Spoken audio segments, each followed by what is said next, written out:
Buenas tardes a todos. Ya conozco a bastantes. Antes de empezar la clase, Miquel me preguntó si estaba yo preparado y le dije, bueno, llevo 35 años preparándolo,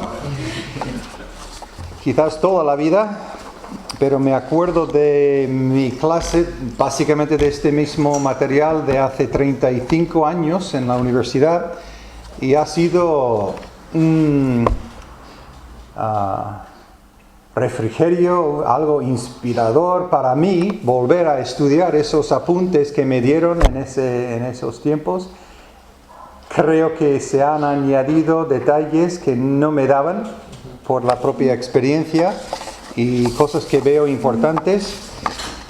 Me acuerdo de la clase no de introducción al Nuevo Testamento, sino al Antiguo Testamento en la universidad, que tuvimos un pastor bastante anciano y nos dijo al principio que si llego a un tema os voy a predicar. Era pastor y predicador. Espero llegar por los apuntes hasta el final para el último examen por lo menos, pero hasta donde lleguemos vamos a hacer el examen. Si pongo aquí en esta hoja del plan de estudios, si pongo aquí Mateo, la semana que viene, se supone que vamos a estar en Mateo. Esta tarde repasando, me parece que puede que estemos todavía en la introducción la semana que viene. Así que hasta donde lleguemos en los apuntes es donde sois responsables para los exámenes de cada semana. Entonces apunta, bueno, ya tendréis, yo tengo todas las respuestas, así que yo tendré que apuntar hasta donde hemos llegado. Si tú tienes algo rellenado, es hasta allí que hemos llegado para el siguiente examen. Ahora, para aclarar esto, para dejarlo muy claro, en la columna donde pone lectura, veis que la primera semana tengo una lectura, pero es para la siguiente semana. Entonces tenéis que leer para la semana siguiente, la semana que entra, Mateo 13 y capítulos 16 al 19. Eso no es Mateo 13, versículos 16 al 19. Son los capítulos. Y luego para la siguiente semana será Marcos del 1 al 8. Leerlo. No tenemos un versículo para el primer examen de la semana que viene. Será para el segundo examen, Marcos 10, 45. Como veis, hay 5 versículos en total para memorizar durante la clase, y cada semana habrá un control de 10 preguntas. Una de las preguntas siempre será si has leído la lectura. Es solo leerla una vez, no es 5 veces leer lo que está allí para los que están recibiendo créditos. Y luego, como el pastor dijo, voy a explicar a los que quieren el nivel C los trabajos extras que hay 4 de ellos a lo largo, básicamente cada 2 semanas hay algo para preparar escrito con más detalle de lo que damos en la clase. Es casi siempre anticipando un tema que va a venir en uno de los libros que nos esperan. Una de las cosas que hicimos era dividir la introducción al Nuevo Testamento en 2 partes. Como veis, esta es la primera parte. Porque cuando yo empecé a preparar, hacer todo el Nuevo Testamento en 9 semanas, como que imposible. No podemos ni pensar, es correr demasiado. Y creo que vamos a correr bastante para algunos, para mí mismo. Prefiero tomar tiempo, así que vamos a hacer los Evangelios y el libro de Hechos en esta primera parte. Y luego ya veremos si hay 3 partes al final o si se puede hacer las epístolas y Apocalipsis en la segunda parte. Lo que quiero hacer ahora es repartir un examen precurso. No hay nota para esto. Espero que todos intentéis hacer este examen. Aunque seas nivel oyente, por favor, lo que veas que vale, creo que eso apunta algo, intenta algo, y solo os voy a dar como 5 minutos, quizás 7 minutos. Mejor ir pasándolo por cada lado quizás.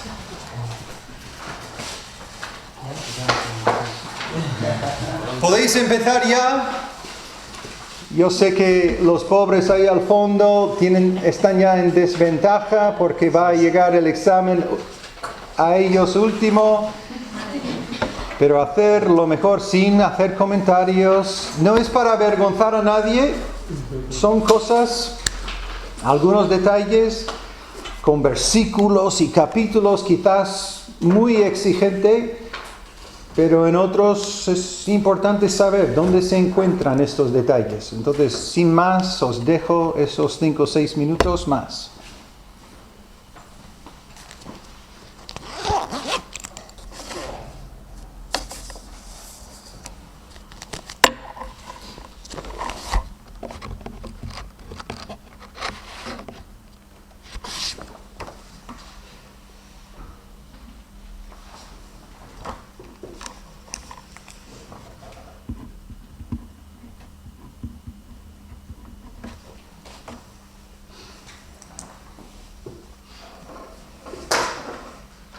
Por cierto, es sin abrir la Biblia. Perdona, una pregunta. ¿En Sí. las 4 dónde encontramos el primer mártir? ¿Quieres decir en el libro que está o en qué ciudad? O ¿te refieres a...? Es que no entiendo si es en qué ciudad está o... ¿En qué libro? Ah, ¿en qué libro? Vale. ¿Qué libro? Si quieres apuntar quién era, el capítulo, si puedes, dame todo lo que puedas.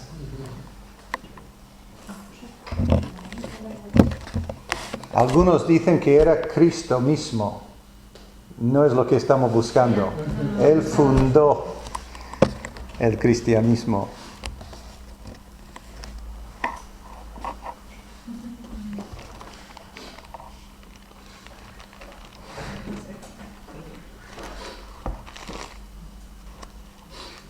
Buen nombre.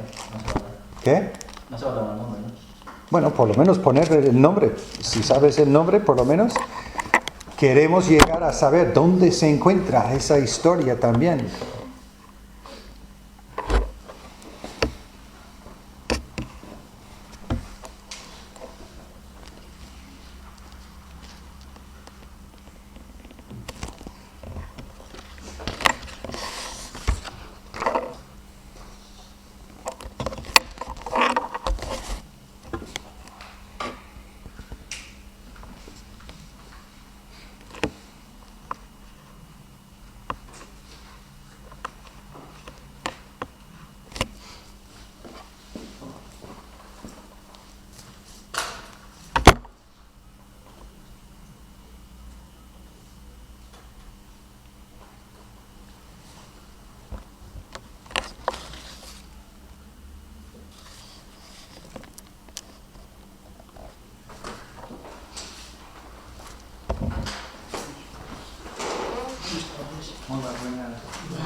¿Qué tal?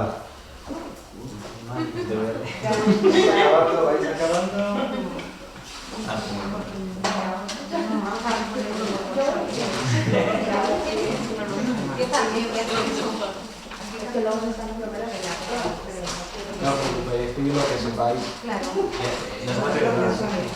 Si no escribes nada, pues más que aprenderás en la Siempre. clase. ¿Cómo no? Bueno, por supuesto.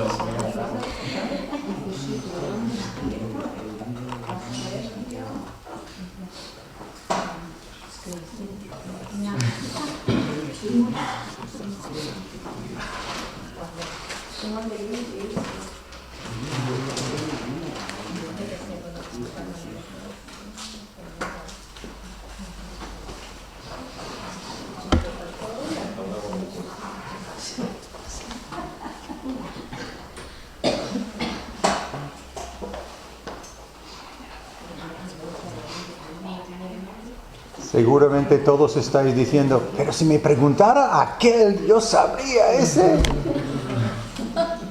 Yo igual.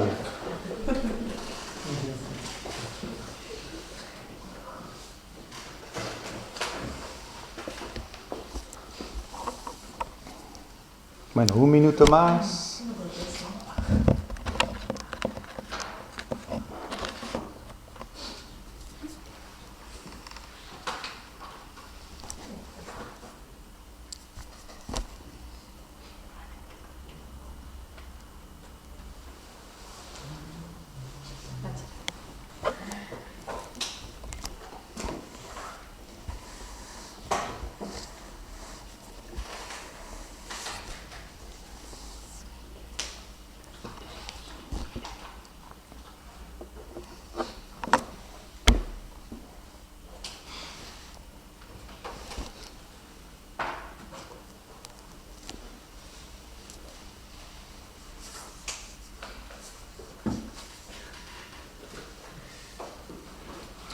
Muy bien. ¿Alguien ha podido contestar todas las preguntas? No digo que has acertado, pero ¿alguien ha podido terminarlo?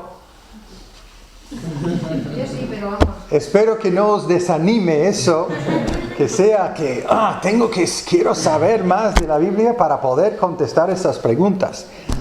La verdad es que la primera pregunta, alguien hizo algo parecido a mí una vez y casi me ofendí. ¿No es más importante saber el contenido de la regla de oro y vivirlo que saber dónde se encuentra? Sí, es más importante, pero eso no dice que no es importante saber dónde se encuentra, porque si estás testificando a alguien y hablas un principio de la regla de oro y eso les suena y dicen, ¿dónde está eso en la Biblia? Y dices, pues sé que está y no sabemos ni dónde buscar. Eso me ayuda a mí, saber por lo menos una pista. Está en el Sermón del Monte, por ejemplo, es donde empezar. Por lo menos, Sermón del Monte, Mateo 5, 6 y 7. Ir buscando, por lo menos, seguir hablando con él. Sabes que la regla de oro es muy importante porque eso habla de tratar a tu prójimo como a ti mismo y estás buscando, te da tiempo, por lo menos, llegar al capítulo. Entonces, ¿quién sabe dónde se encuentra la regla de oro? Venga, no tengas miedo, levanta la mano si tienes, o dilo. Mateo 6. Mateo 6 dice, Mateo, pero es capítulo 7, versículo 12. Pero también en Lucas 6, 31. ¿Podemos ponerlo correcto al lado? Sí, ponerlo correcto, porque esto es para vosotros, no es para recoger, no es para nota, es para ir aprendiendo ya. Por cierto, esto no entra en el examen de la semana que viene. Ya habéis terminado este examen, a no ser que hablamos de lo mismo en otro momento. Mateo 7:12 o Lucas 6:31. Segundo, ¿dónde se encuentra el Padre Nuestro? Mateo. Igual, Sermón del Monte. Es algo del Sermón del Monte. ¿Qué capítulo? 6, muy bien. Versículos 9 al 13, si queréis apuntar. Y también en Lucas 11, del 2 al 4. Lucas 11, 2 al 4 y Mateo 6, 9 al 13. ¿Dónde se encuentran las parábolas del reino? Mateo, muy bien. ¿Qué capítulo? 20... No. No sé. 13. Mateo 13 y también Marcos 4 y Lucas 8. No en completo en esos, pero más desarrolladas en Mateo 13. ¿Dónde encontramos el primer mártir cristiano? Hechos, capítulo 2. No. 7. A ver. En Hechos 7 y ¿cómo se llamaba el primer mártir? Esteban. Muy bien. En Hechos. ¿A Juan el Bautista no se le puede considerar mártir? No, porque el más pequeño en el reino de los cielos es más grande que Juan el Bautista. Vale, vale. Número 5. ¿Cuál es el yo soy de Juan 11? ¿Quién dice pan de vida? La luz del mundo. ¿No es luz del mundo? ¿Cuál es? La puerta. ¿No? En Juan 11 aparece la historia de Lázaro. La resurrección. Resurrección y la vida. La resurrección y la vida. Versículo 25. Con Lázaro. Dar la cita que dice... Perdona. ¿Qué? No le da nada. Vale. Número 6. Dar la cita que dice: no hay otro nombre bajo el cielo dado a los hombres en que podamos ser salvos. A ver, libro. Hechos. Capítulo 4, versículo 12. Hechos 4, 12. Número 7. Dar el nombre de uno de los cuatro, y pongo entre comillas porque técnicamente, pueden ser hermanastros de Jesús, dados en Marcos 6, 3. Santiago, soy yo. Vale, Jacobo, se llama Jacobo en el pasaje, pero es Santiago. ¿Otro? ¿Alguien sabe uno de los otros tres? Son 4. ¿Quién? Judas. Es el que escribió Judas, la epístola de Judas. Y José y Simón. Jacobo o Santiago, Judas, José y Simón. Número 8. ¿En qué capítulo de Juan habla Jesús del viento que sopla de donde quiere y oyes su sonido? Juan 3. Juan 3, hablando con Nicodemo. Juan 3, versículo 8 en concreto. Juan 3, 8, hablando con Nicodemo. Número 9. Cuando Jesús alimentó a las 5,000 personas, ¿cuántas cestas de pedazos fueron recogidas? 12, muy bien. Los 4 evangelios mencionan ese evento y en los 4 concuerdan que eran 12 cestas de pedazos recogidas. Y número 10, ¿cuántos capítulos tiene Marcos? 16. 16. Muy bien. No os voy a pedir números de cuántos has acertado. Tomarlo como reto de, venga, vamos a aprender más en esta clase. Bueno, si hay preguntas, levanta la mano durante la clase si es algo que crees que puede ayudar a todos. Hay veces que se me olvidan detalles y puede ser muy importante, o digo algo equivocado y puedes preguntar, ¿querías decir y repetir lo que he dicho? Y puedo aclararlo para todos, incluso para los que van a verlo por internet. Así que no hay problemas con preguntas, pero quiero dar como 5 minutos al final también designado para preguntas. Y si tienes algo realmente que quieres discutir conmigo, yo estoy aquí hasta por lo menos la hora de las 9:15 para entrar en debate, detalles como el Señor quiere. Bueno, vamos a abrir nuestras Biblias al libro de Mateo, como es introducción al Nuevo Testamento. Vamos a empezar donde empieza el Nuevo Testamento, en Mateo 1:1. Mateo 1:1 empieza con estas palabras: libro de la genealogía de Jesucristo, hijo de David, hijo de Abraham. Ahora, si alguien lee eso, para mí, lógicamente, tiene que preguntarse, ¿hijo de David? ¿Quién es David? ¿Hijo de Abraham? ¿Por qué Abraham? ¿Quiénes son estas personas? Bueno, sabemos, creo que todos sabremos, que esas dos personas se encuentran en el Antiguo Testamento. Y para dar comienzo a esta clase, quiero destacar que es muy importante que nos demos cuenta que el Nuevo Testamento es nuevo comparado con el Antiguo. Pero hay algo muy estrecho entre ellos, y es la persona de Jesucristo. fue profetizado en el Antiguo Testamento que Jesús iba a venir. Y aquí en el Nuevo Testamento empieza con las palabras libro de la genealogía de Jesucristo.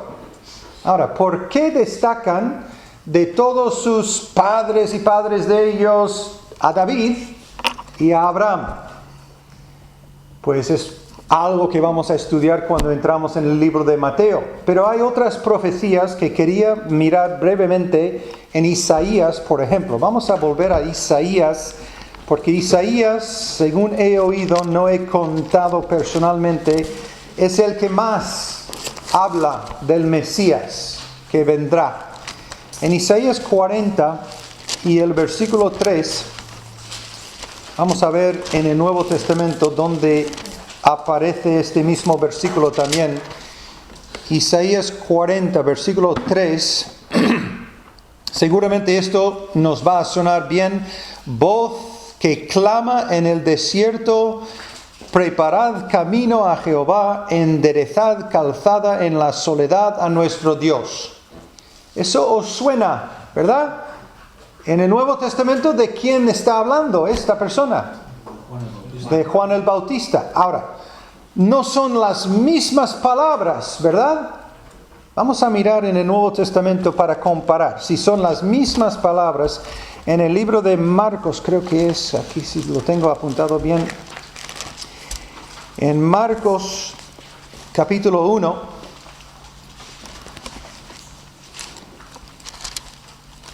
vamos a leer versículo 3. Marcos 1:3 dice, voz del que clama en el desierto, y lo que hemos leído antes, voz que clama en el desierto, luego dice, preparad el camino del Señor, y antes hemos leído, preparad camino a Jehová, y luego dice, enderezad sus sendas, y hemos leído antes, enderezad calzada en la soledad a nuestro Dios. Alguien diría, pues ves, hay contradicciones en la Biblia. ¿Tú crees que hay contradicción en eso? Pero explícamelo, porque alguien querrá saber. Tú dices que Isaías profetizó así, y sale así cuando Juan habla. Pues seguramente si en 5 minutos el pastor pregunta a cualquier de vosotros, ¿qué dijo el pastor Roger cuando comenzó la clase? Vamos a tener 15 respuestas diferentes. ¿En qué momento? ¿Después de la introducción o durante la introducción o acerca de Mateo? Y alguno ni sabrá. Entonces hace falta la inspiración del Espíritu Santo. Y cuando Él lo inspira en Marcos, no es contradicción que Él dé un resumen de lo que fue profetizado. Pero nos suena.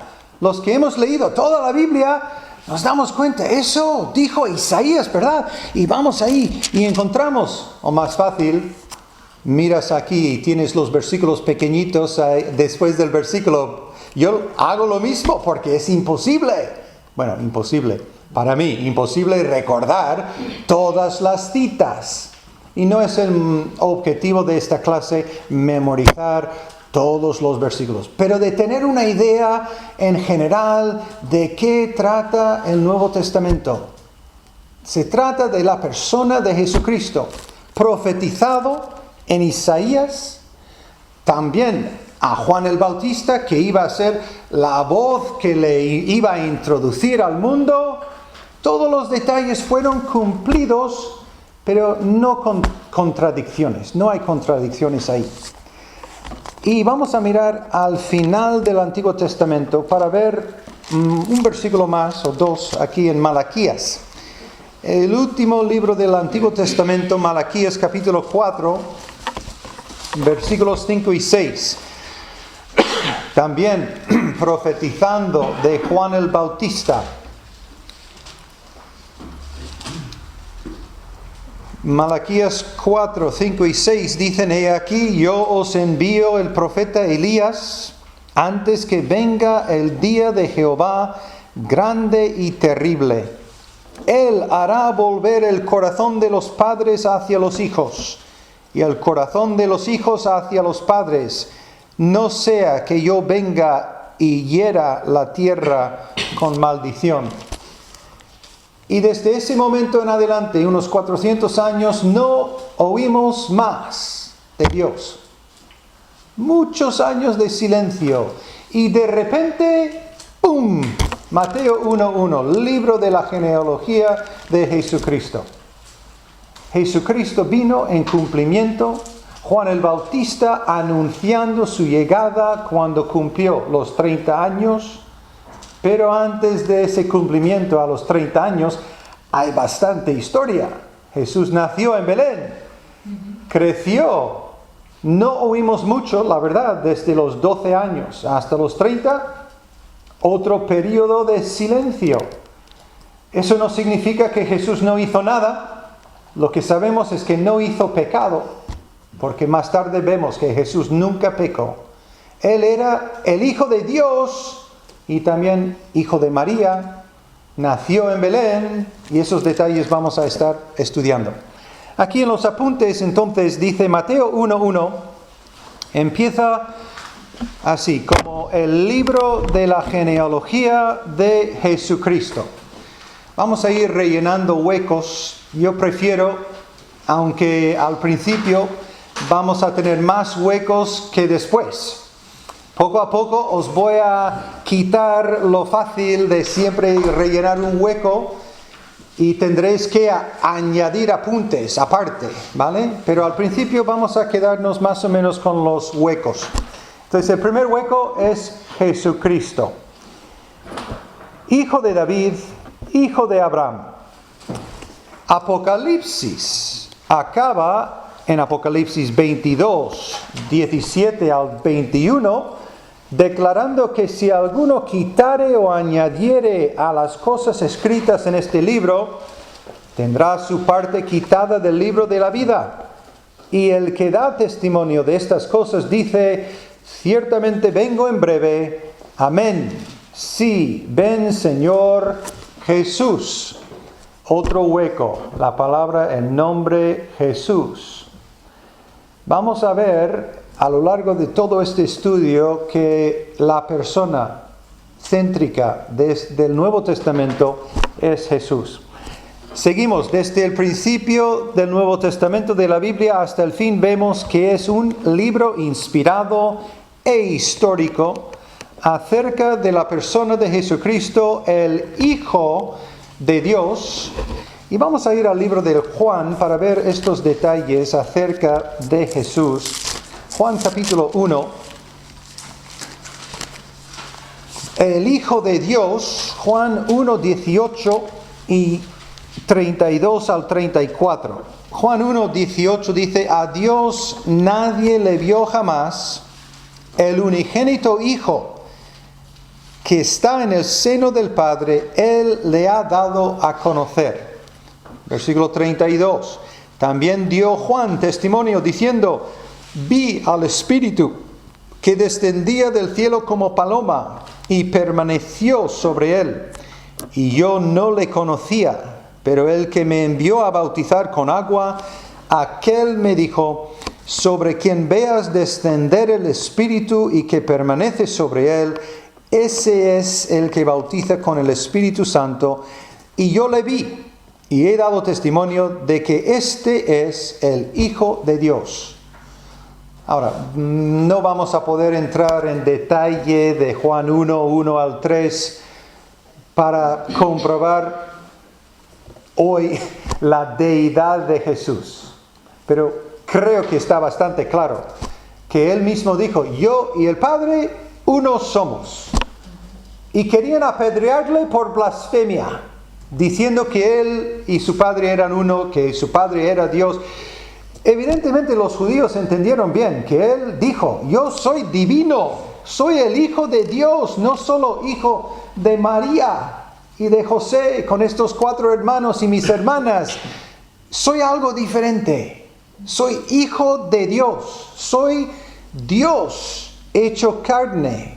Ahora eso es un salto grande, ¿no? Pero en versículo 14 del mismo Juan 1 dice, y aquel verbo fue hecho carne ¿Quién era ese verbo? Volver a versículo 1. En el principio era el verbo, y el verbo era con Dios, y el verbo era Dios. Es alguien que se llama Dios, fue hecho carne, y se revela que es Jesucristo. Es hijo de Dios, es divino. Pero no solo hijo de Dios, también Mesías. El siguiente hueco, la palabra Mesías, de los judíos. Ahora, eso vemos en Juan 1 también, versículos 9 al 11. Aquella luz verdadera que alumbra a todo hombre venía a este mundo. En el mundo estaba y el mundo por él fue hecho, pero el mundo no le conoció. A lo suyo vino y los suyos no le recibieron. Tenemos que hacer un viaje otra vez a Isaías. Rápidamente conmigo a Isaías 42. Aquí en Isaías 42 se introduce mi siervo. Mi siervo es el Mesías, el siervo del Señor, el siervo de Jehová.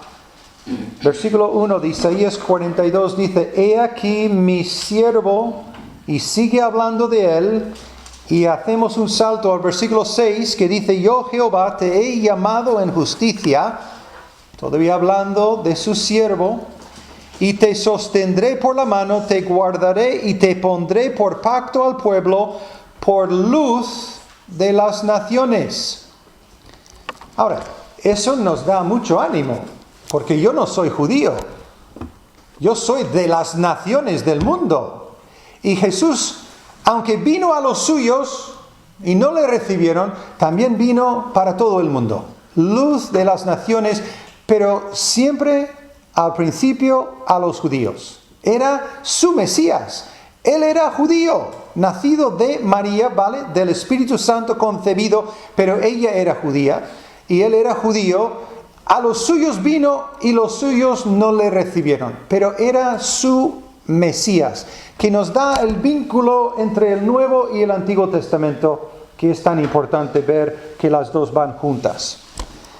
Y luego dice en los apuntes, y Salvador del mundo. Salvador, volviendo aquí a Juan 1, el Salvador del mundo, versículos 12 y 13. Después de decir en 11, a lo suyo vino, y los suyos, los judíos, no le recibieron, dice, mas a todos los que le recibieron, a los que creen en su nombre, les dio potestad de ser hechos hijos de Dios, los cuales no son engendrados de sangre, ni de voluntad de carne, ni de voluntad de varón, sino de Dios. Hay que recibirle. No tienes que comprobar y decir que soy judío, entonces puedo recibir. Cualquier persona puede recibirle, y es el único requisito para recibir salvación, de tener a Jesús como tu Salvador, es recibirle. Ahora, estudiando toda la Biblia, todo el Nuevo Testamento, ¿qué es recibirle? Vemos con más detalle que es arrepentirnos de nuestros pecados y recibirle por fe como Salvador. Eso es recibirle. Hay que leer más de la Biblia para entender qué es recibir a alguien. Y eso veremos más tarde en las epístolas, Dios mediante. Entonces llegamos al gran punto número 1. El Nuevo Testamento es cristocéntrico. Creo que es bastante evidente por lo que hemos hecho ya de la introducción, que es cristocéntrico. Cristo es el centro de todo el Nuevo Testamento. Los evangelios hablan de la vida, el ministerio y la muerte de Cristo, de Mateo a Juan. Mateo, Marcos, Lucas y Juan. El libro de los Hechos habla del testimonio que da el Espíritu Santo. Ese hueco es Espíritu Santo acerca de Cristo a través del ministerio de los apóstoles. No me acuerdo cómo mi Biblia pone por título al libro de Hechos. Pone Hechos de los Apóstoles. No me gusta. Para mí son los hechos del Espíritu Santo a través de los apóstoles, principalmente. Y ese libro empieza con estas palabras: en el primer tratado, Teófilo, hablé acerca de todas las cosas que Jesús comenzó a hacer y a enseñar hasta el día que fue recibido. Entonces, esta es una continuación de lo que ya Lucas había escrito acerca de Jesús cuando él tuvo vida y ministerio entre los hombres.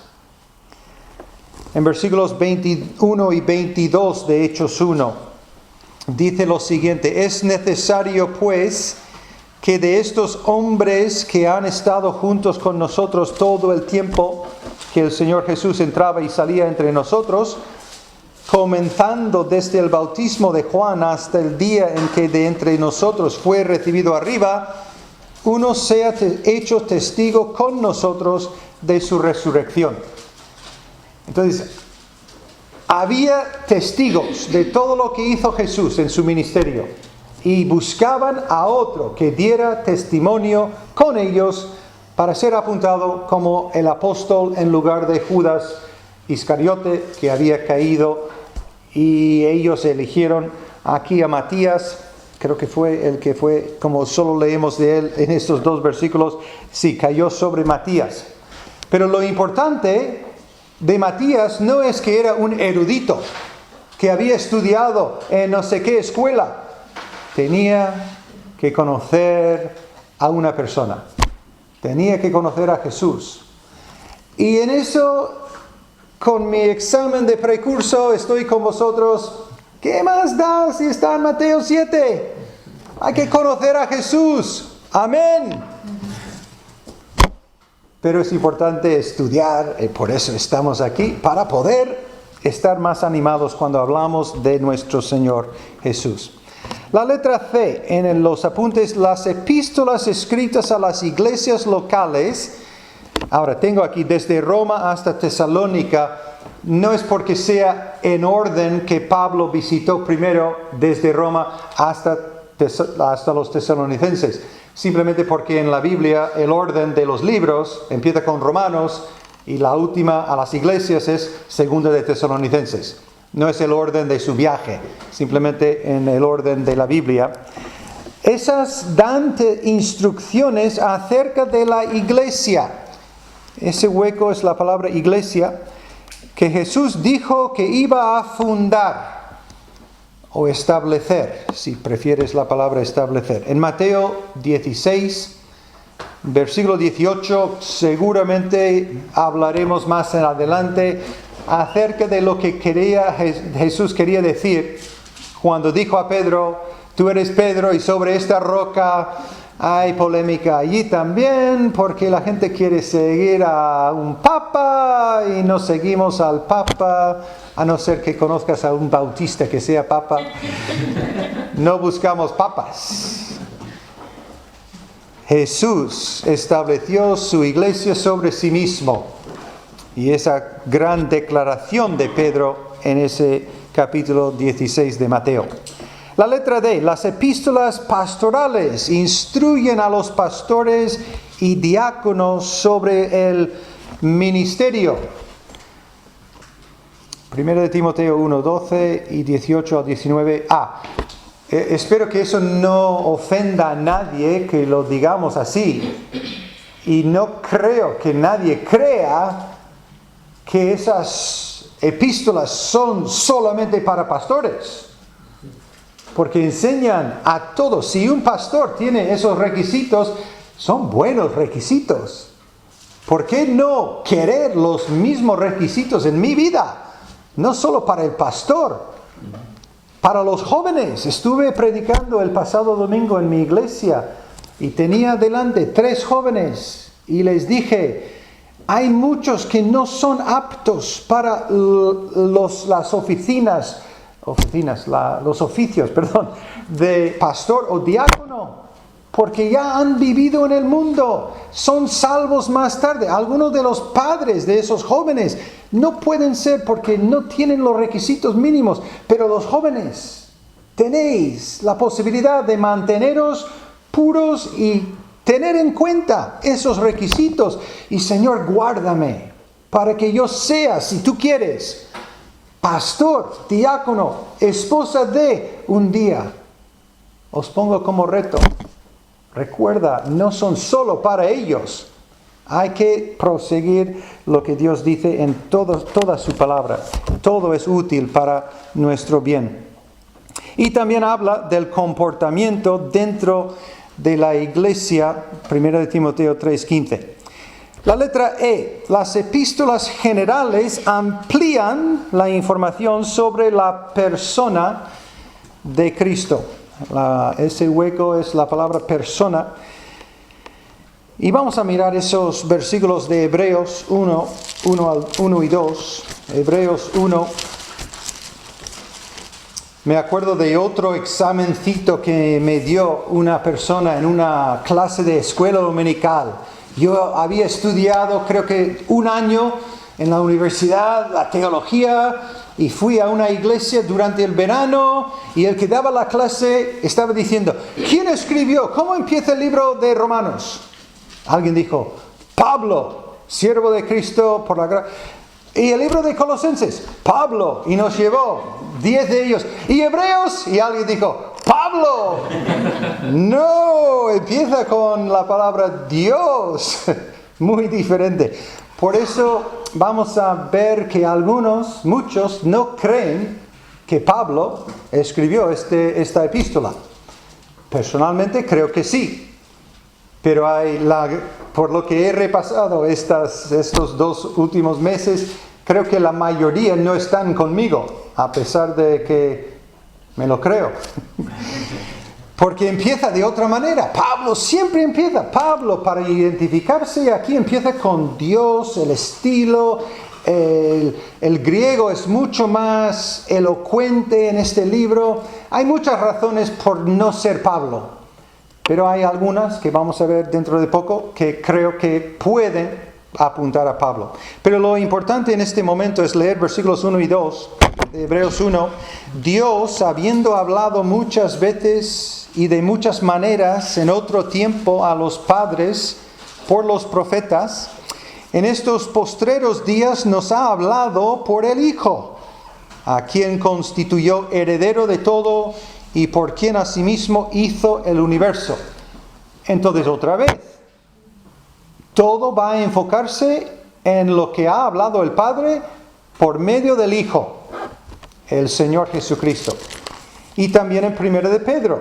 Vamos a ir a 1 de Pedro, capítulo 1, versículos 1 y 2.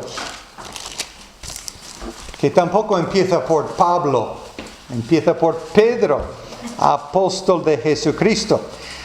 1 de Pedro 1 y 2, Pedro, apóstol de Jesucristo, a los expatriados de la dispersión en el Ponto, Galacia, Capadocia, Asia y Bitinia, elegidos según la presciencia de Dios Padre en santificación del Espíritu, para obedecer y ser rociados con la sangre de Jesucristo.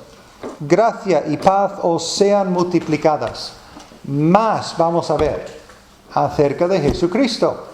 Estos señores no hablaban de sus doctrinas favoritas con los temas que más les interesaba.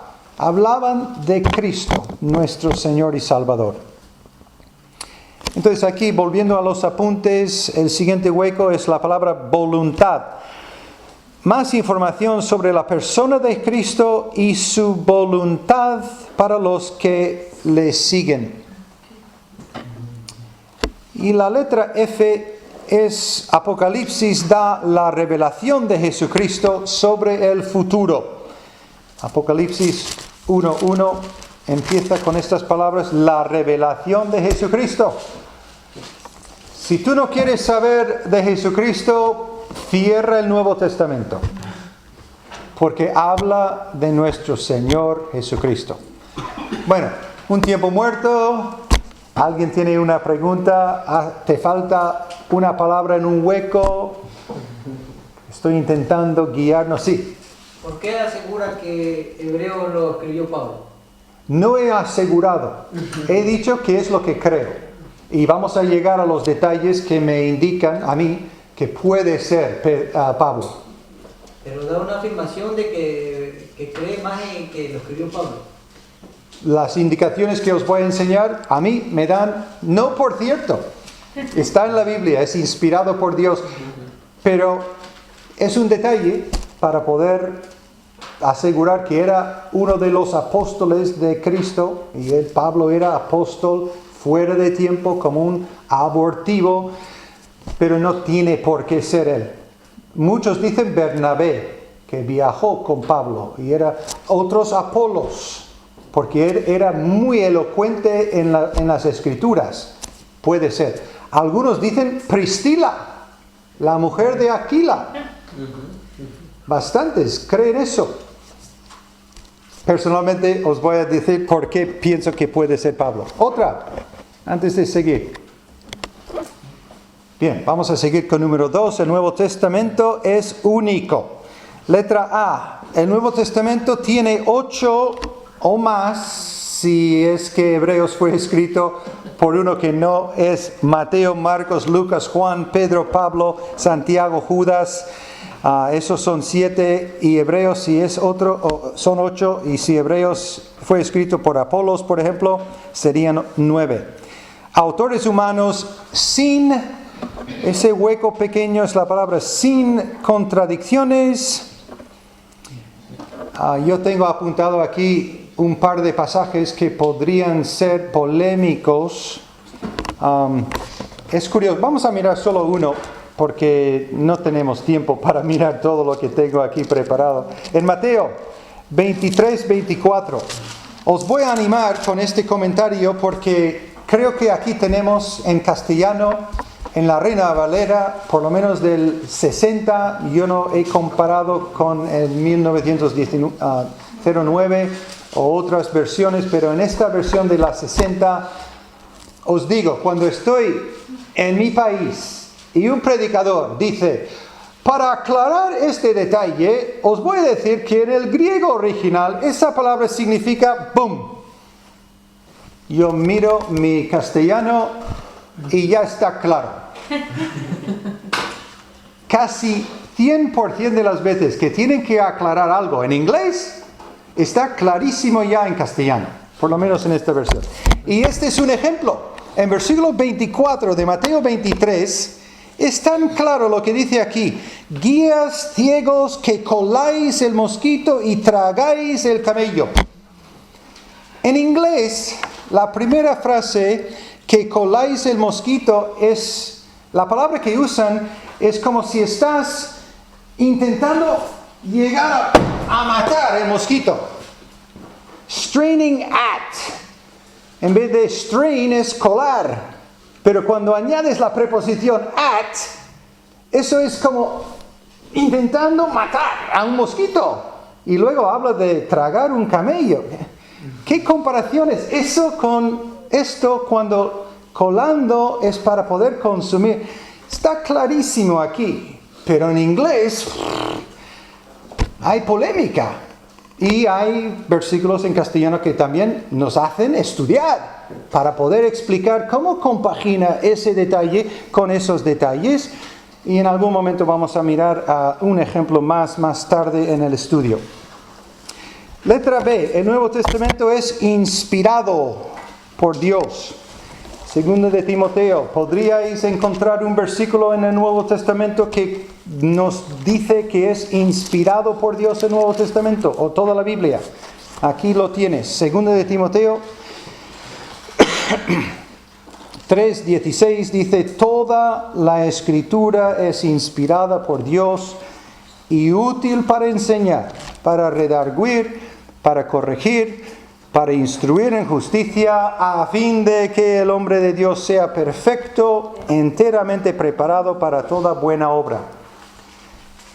Y creo que es el deseo de cada uno que está aquí reunido esta tarde, es perfeccionarnos para ser útil para el Señor en su palabra. La letra C. El Nuevo Testamento habla principalmente de la gracia de Dios. Ese hueco es la palabra gracia.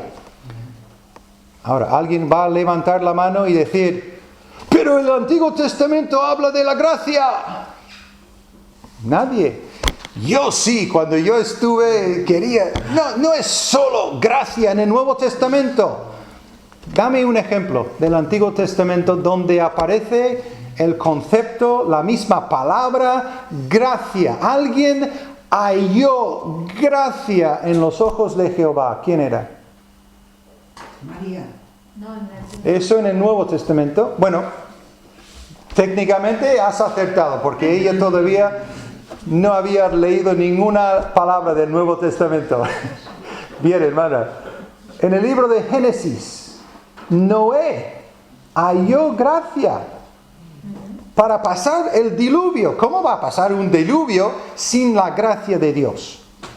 Eso fue una muestra de su gracia para que nosotros llegáramos a nacer.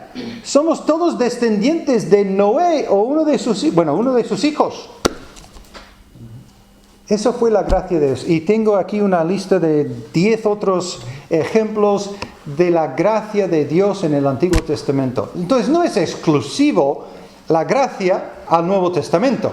Pero vamos a mirar un pasaje de Pablo en 1 de Timoteo, donde él destaca la importancia de la gracia de Dios en su propio testimonio. 1 de Timoteo capítulo 1, versículos 12 al 17. Aquí está dando Pablo su testimonio un poco a Timoteo. Y dice en 1 de Timoteo 1:12, doy gracias al que me fortaleció, a Cristo Jesús nuestro Señor, porque me tuvo por fiel poniéndome en el ministerio, habiendo yo sido antes blasfemo, perseguidor e injuriador, mas fui recibido a misericordia porque lo hice por ignorancia en incredulidad.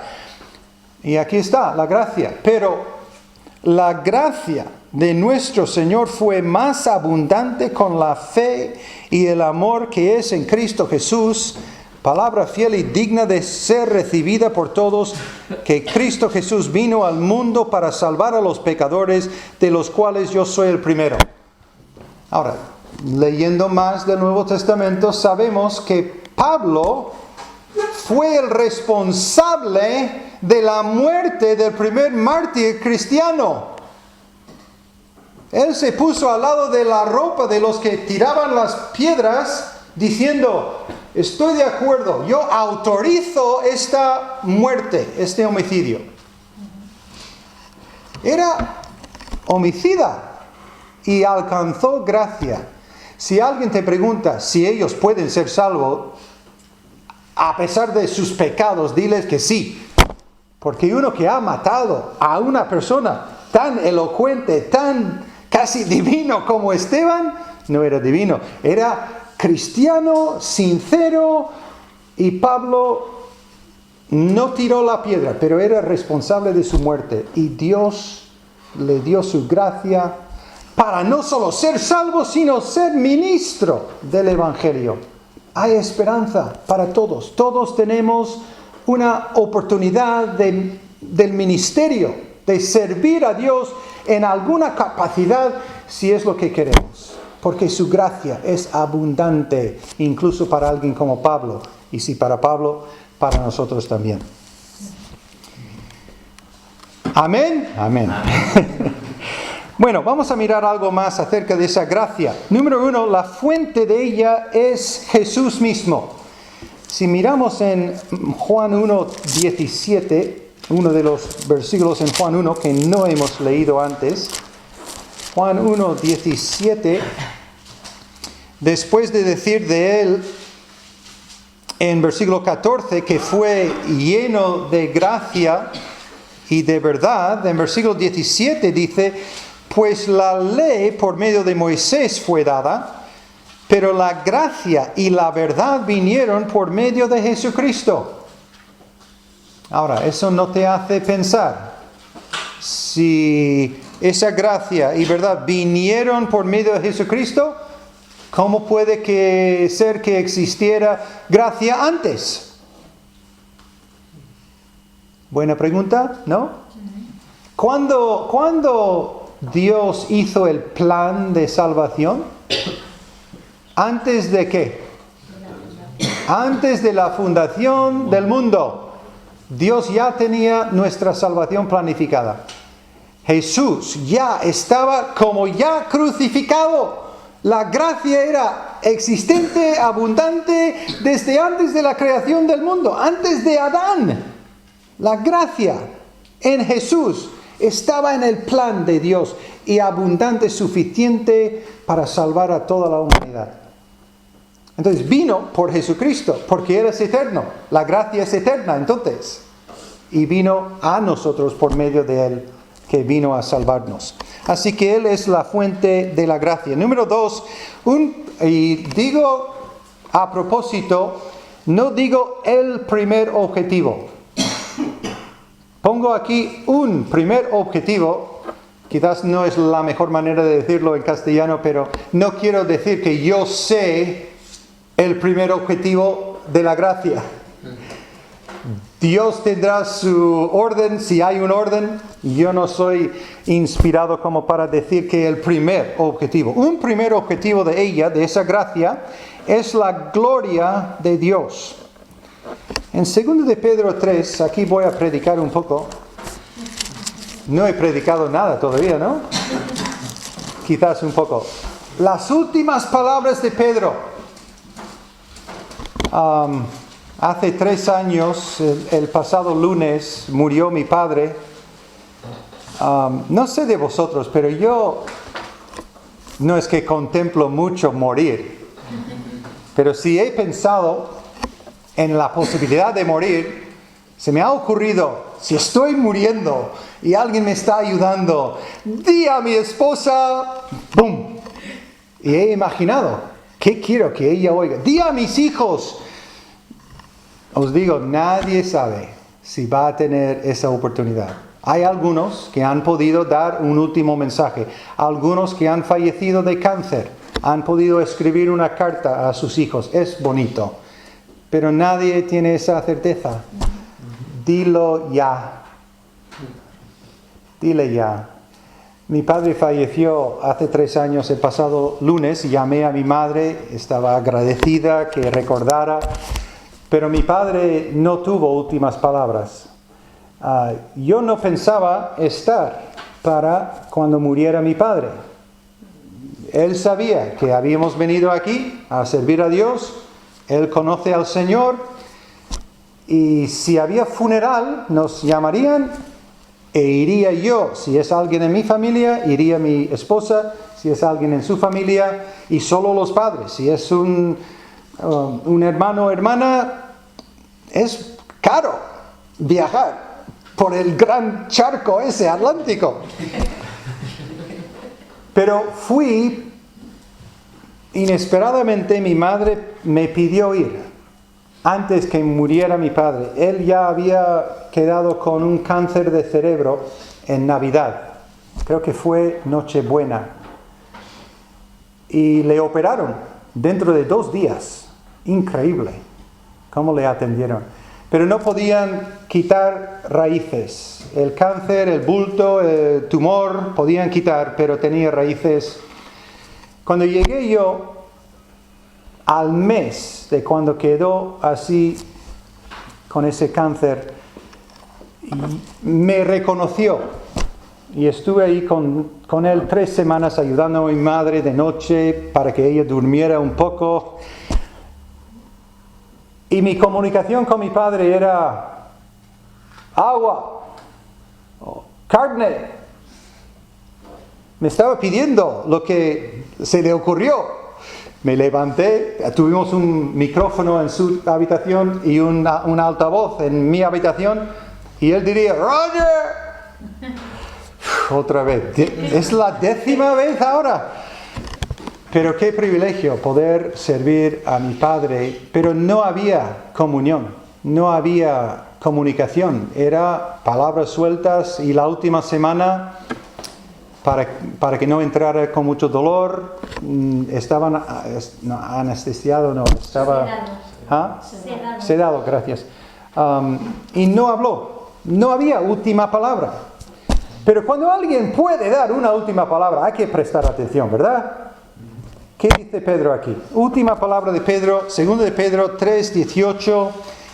Antes bien, creced en la gracia y el conocimiento de nuestro Señor y Salvador Jesucristo. A Él sea gloria ahora y hasta el día de la eternidad. Amén.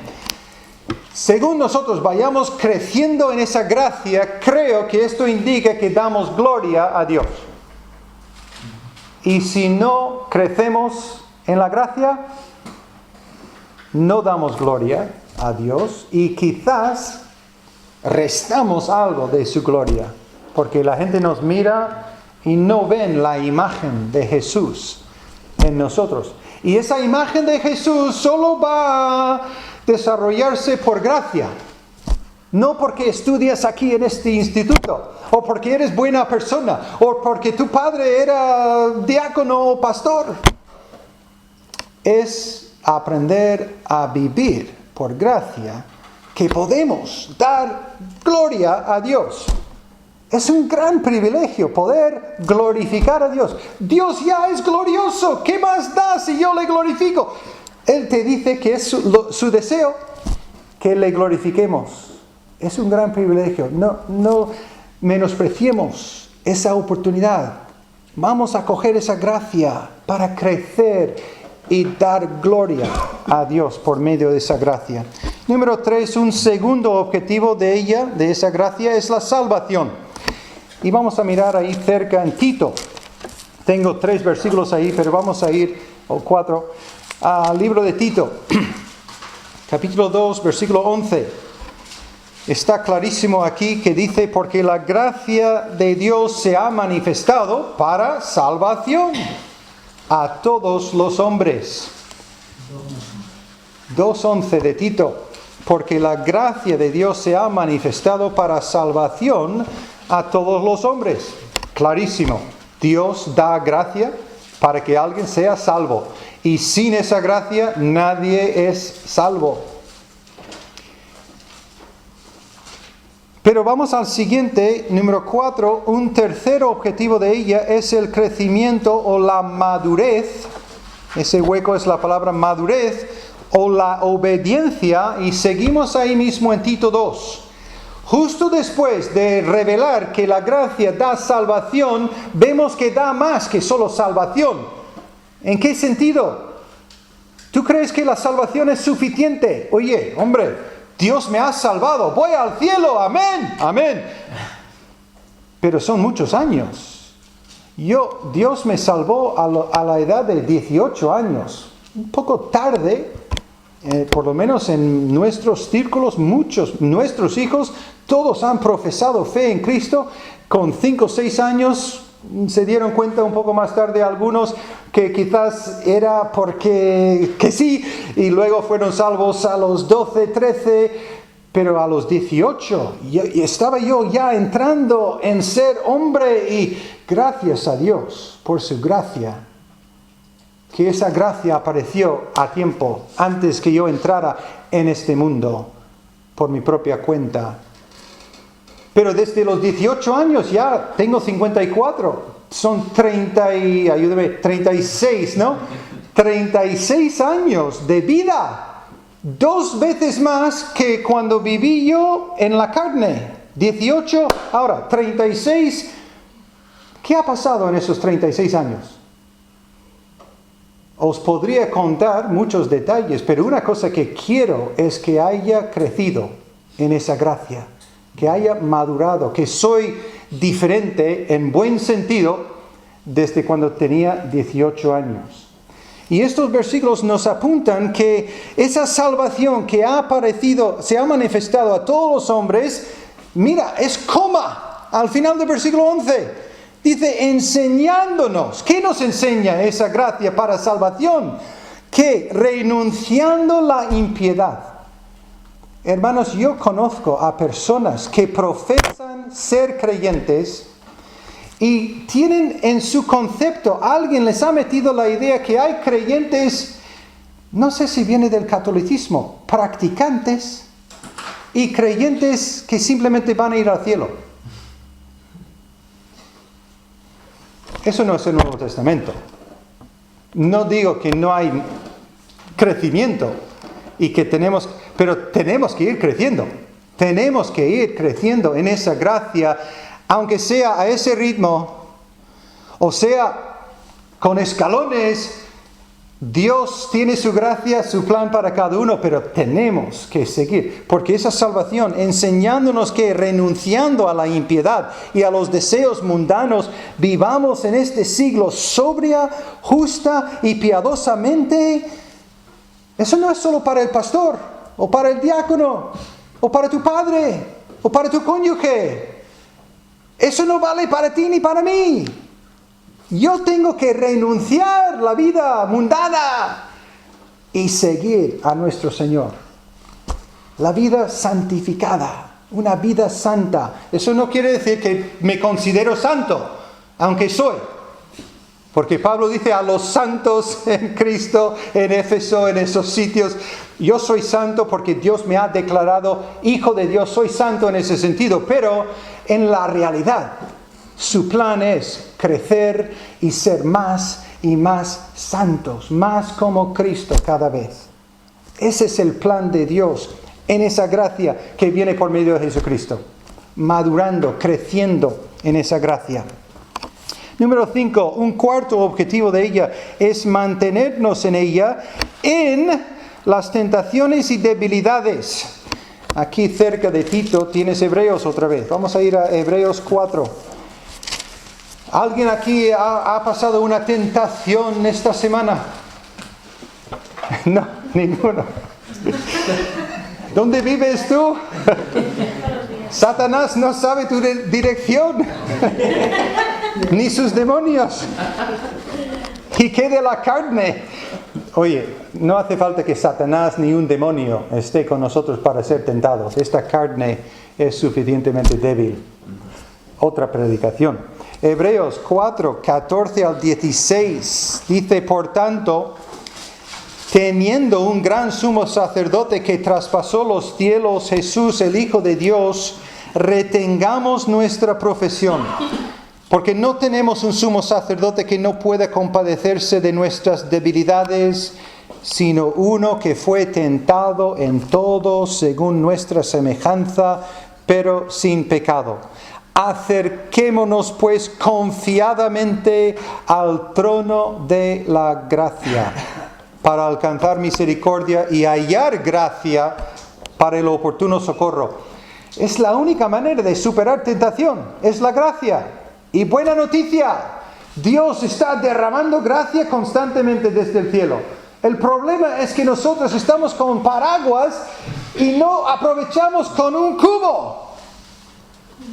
Saca tu cubo, olvídate del paraguas, aunque estamos aquí en el País Vasco. Saca el cubo y recoge la gracia y derrámalo sobre ti mismo.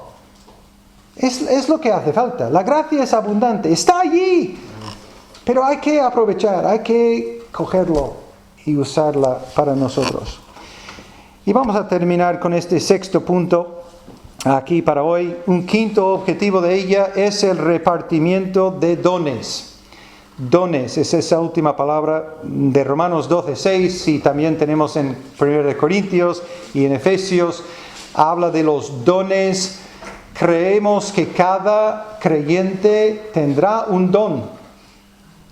Tendrás un don y hay que desarrollarlo. Dios quiere usarte, me quiere usar. Gracias a Él, por esa gracia nos capacita. No hay excusa. Tú no puedes decir, es que yo no tengo ningún don, ningún talento. Bueno, talento y don no son iguales. Yo hoy he tocado el piano. Así.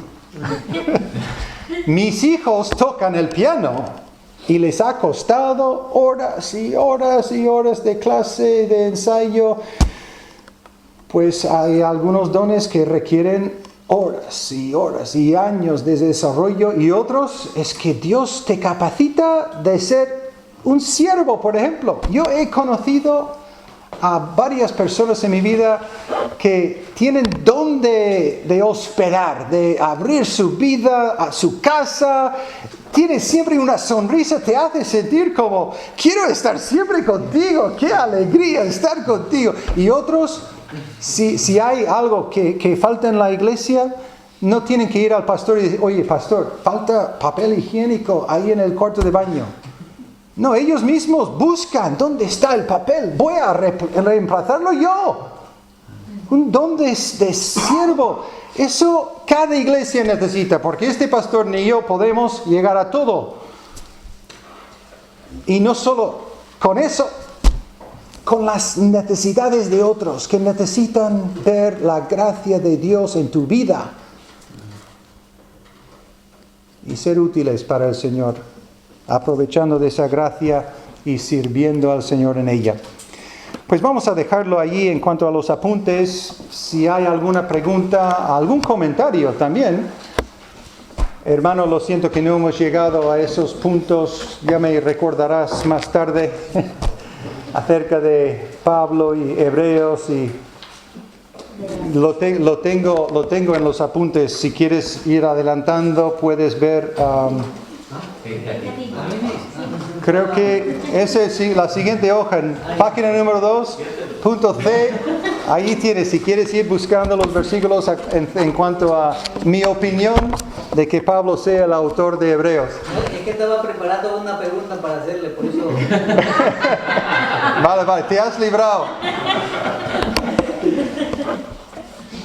¿Hay algo que alguien quiere preguntar? Entonces, sí, ¿ya lo tienes preparado? Sobre un punto objetivo, ¿se puede ayudar a los hermanos a ejercer el don que Dios le ha dado? Alguien que no lo quiere ejercer. Bueno, eso podría ser el don de exhortación.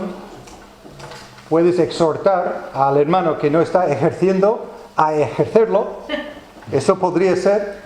Yo oraría siempre en el uso de cualquier don. Hay que orar en todo.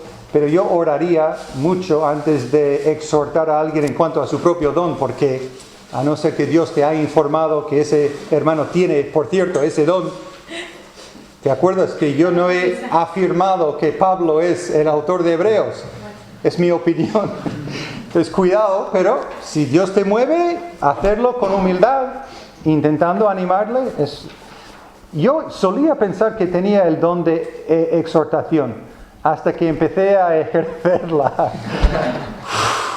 Mucho más difícil que predicar, exhortar. Uno a uno, esa persona tiene que ser muy receptiva y muy humilde para que ejerzas el don de exhortación. Pero es un don muy importante. ¿Otro? Sí. Yo tengo una duda. En Malaquías 4:5 dice: He aquí yo os envío el profeta Elías antes que venga el día de Jehová. Antes hemos hablado, ¿no? Que venga el día de Jehová grande y terrible. Aquí dice que Juan era como Elías. Sí. Pero luego Juan niega que fuese Elías. Vale, a ver si tengo apuntado bien. Y es en Juan 1:21. Sí, pero tengo la otra cita donde Jesús afirma que si vais a recibirlo, Juan era Elías que había de venir. ¿Por qué negaba él?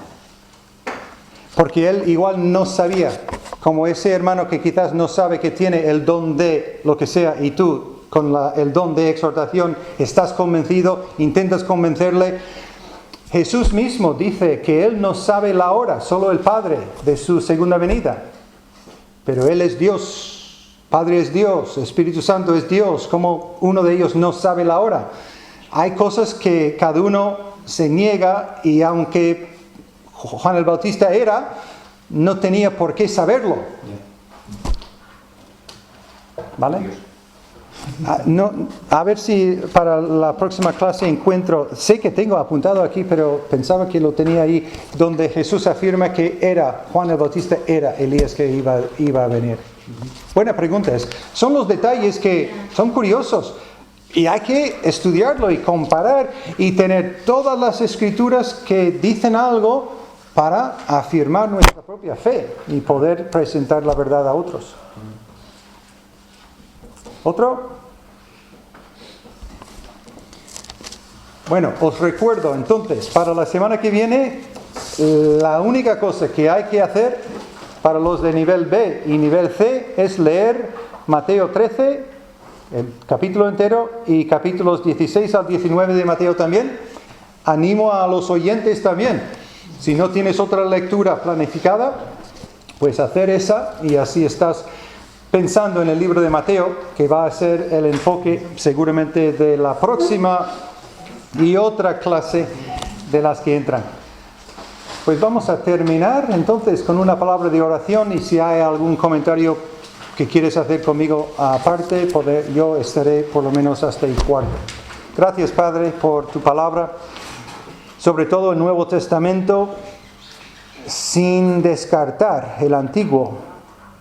Y gracias por tu gracia que hemos visto, no en su plenitud, pero más ampliamente hoy, y pedimos que obres en cada corazón. Cada uno de nosotros necesita esa gracia para hacer tu voluntad, y pedimos que nos bendigas en lo que queda de esta noche y de este curso y de nuestra vida, que siempre procuremos ser útiles en tus manos y servirte en todo lo que hacemos, en el precioso nombre de Cristo Jesús.